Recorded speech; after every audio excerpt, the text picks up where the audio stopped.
Sa pagdiriwang ng 2025 National Crime Prevention Week, katuwang ang buong bansa.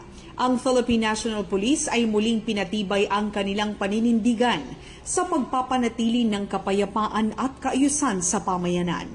Sa ilalim ng temang pinalakas na pamahalaang lokal para sa ligtas na pamayanan, pagpapatibay ng mga programa sa pag-iwas sa krimen sa ilalim ng Community and Service-Oriented Policing System.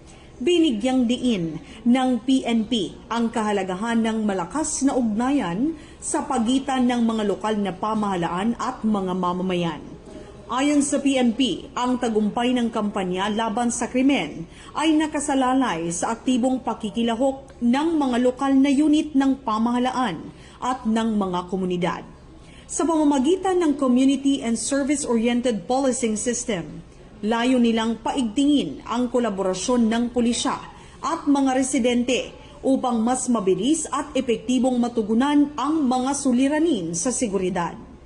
Hinimok ng PNP ang bawat Pilipino na maging kabahagi ng adhikain para sa ligtas na pamayanan, sapagkat ito ay responsibilidad ng bawat isa.